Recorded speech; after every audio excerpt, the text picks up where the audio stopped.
External nose की anatomy में हमने ये पढ़ना था ओस्टियोकार्टिलेजिनस फ्रेमवर्क।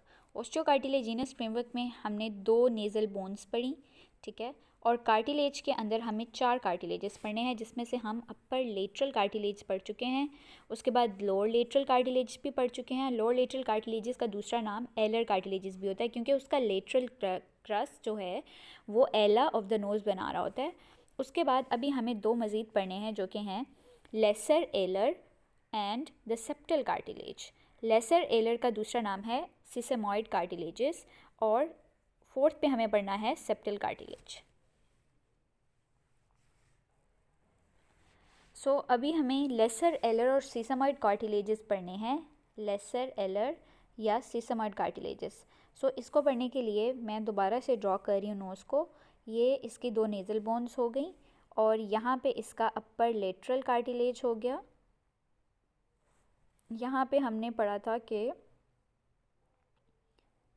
लोअर लेटरल कार्टिलेजेस हो गए। सो अब ये देखें कि इसके साइड पर यहाँ पे स्पेस बाकी है, और थोड़ी सी इसके ऊपर भी बाकी होगी। सो ये जो लोअर लेटरल कार्टिलेजेस होते हैं, इसके साइड्स पर और इसके थोड़ा सा ऊपर ये प्रेजेंट होते हैं लेसर एलर कार्टिलेजेस, ओके, जिसको हम सिसेमॉइड कार्टिलेजेस भी कहते हैं। सो ये जो होते हैं ये 2 भी हो सकते हैं और 2 से ज़्यादा भी हो सकते हैं, 2 और more than 2 in number, and they lie above the lower lateral cartilages and on the lateral side of the lower lateral cartilages. सो इससे ये पता चलता है कि जो यू शेप्ड हमने कार्टिलेज पढ़ा था, लोअर लेटरल कार्टिलेज, ये यू शेप था, मतलब कि ये पूरा सर्कली तो नहीं इंसर्कल कर रहा था ना नोज़ को, तो ये यू शेप्ड है, मीन के इसके यहाँ पे बीच में भी जगह बची हुई होगी और यहाँ पर थोड़ी सी इसके साइड पर भी जगह बची होगी। तो इसके जो लेटरली तो आ गया हमारे पास सिसेमॉइड कार्टिलेजेस, और जो सिसेमॉइड कार्टिलेजेस है ये जो आपका यू शेप कंप्लीट तो नहीं हुआ ना, मतलब कि पूरा सर्कल नहीं बना जो लोअर लेटरल कार्टिलेजेस थे। सो जो और लेसर एलर कार्टिलेजेस भी नहीं होता कि ये जो हमारे नीचे फाइब्रोफैटी टिश्यू होता है, जो फ्री मार्जिन होता है नॉस्ट्रल्स का। फॉर एग्जांपल अगर मैं ये नॉस्ट्रल्स कंसिडर करूँ तो यहाँ पर जो इसका नीचे वाला पार्ट होगा, यहाँ पर फाइब्रोफैटी टिश्यू होता है, यहाँ पर कोई कार्टिलेज नहीं होता, ओके, यहाँ पर कोई कार्टिलेज नहीं होता, ओके। सो ये पैरामिडल नोज़ हो गई पैरामिडल शेप में, यहाँ पे 2 नेज़ल बोन्स हो गई, यहाँ पे अपर लेटरल कार्टिलेजेस हो गए, यहाँ पर लोअर लेटरल कार्टिलेजेस हो गए, और यहाँ पर लेसर एलर कार्टिलेजेस हो गए या सिसेमॉइड कार्टिलेजेस हो गए।